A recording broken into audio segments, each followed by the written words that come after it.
All right, we got a Singer Quantum Stylist 9960. We're going to wind a bobbin.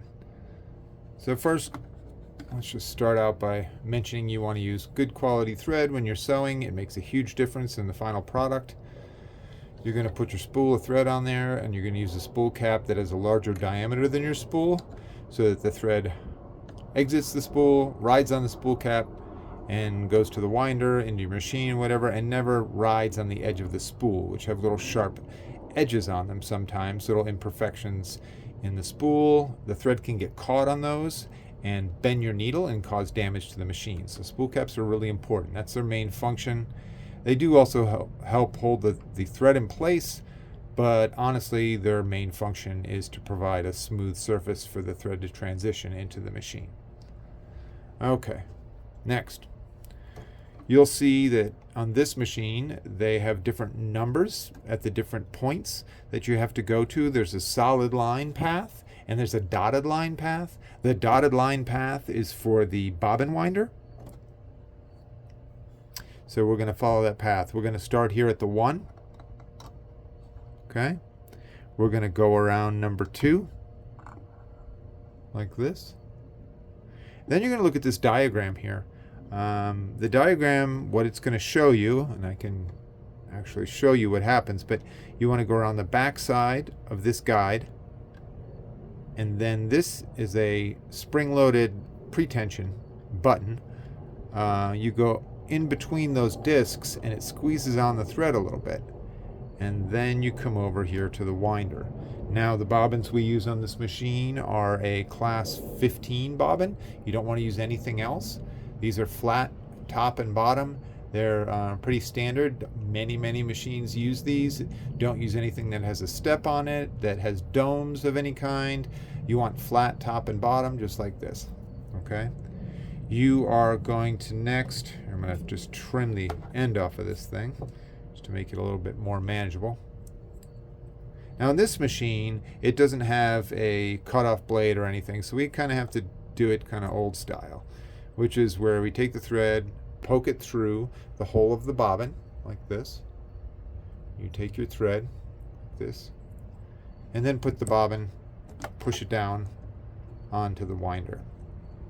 Now you're going to hold on to this thread when you're winding, just the very beginning, until the thread overlaps. So we're going to push this to the right. That's going to engage your winder and disengage your sewing machine. Now you can use, on screen, you will see if I can show you here. Yeah, you can see down on the screen, it shows an icon for winding. So it'll let you know that your winder's engaged and nothing else is going to happen. Okay. So now you're holding your thread here, and you're going to either use your foot control or your start-stop button. I'm going to use the start-stop button because I don't have the foot control plugged in. And we're just going to let it start doing its thing. And once it goes down and goes up and overlaps that thread, you want to stop, because this is going to keep twisting and keep twisting. So you stop, hold it tight, and trim it as close to that hole as possible. You really don't want any thread. Get a better pair of scissors. You don't want any thread poking out of that hole. All right. So in this case, we had a little tail pop out. That happens. It's okay. We can trim that here in just a moment. All right. So kind of let it overlap. Trim it again. And we'll go. Ideally, you want that thread to kind of hide under that first layer, but sometimes it shows there it pokes out, but that's okay as long as it's not sticking out of the bobbin and it doesn't have some kind of tail leading off that's going to get caught. So I'm not going to run a full bobbin on this because I don't really need to at the moment, although I don't know, let's do it. Why not? Here, let me stop it. I want to take a look and see what it looks like. Okay, so it's fairly even, but it is a little bit heavy on the bobbin. I mean, on the bottom of the bobbin, just a little bit. It's almost pretty balanced.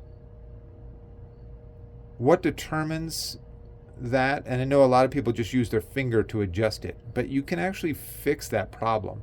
I'm not going to fix this because this looks like, I would say, 90-some% balanced. But if it were heavy on the bottom, then this needs to go a little bit higher. If it were heavy on top, then this needs to go a little bit lower. And you see there's a screw right there. You loosen that screw slightly and you raise this assembly up or push it down depending on what you need to compensate. So if it's heavy on the bottom, bring it up. If it's heavy on top where it's like kind of like a V, then you want to lower it. And you can use this to balance. Just do it in small increments. All right, so that's pretty much it. This stop is something else. This is supposed to stop when it gets full. I've already tested it. It's set correctly. But if this bar were to be too far in, obviously it wouldn't wind very much. And if it was too far out, it would overwind and the thread would come off the bobbin. So there is an adjustment for that as well. When you push it across, you can see there is a screw down in there. You can loosen that screw and move this thing left to right, but you want to do it in very small increments and make sure you only loosen this just enough to move this and retighten it right away. And it's the same thing with this. Very small increments, and make sure you snug that screw back up right after you do any adjustment.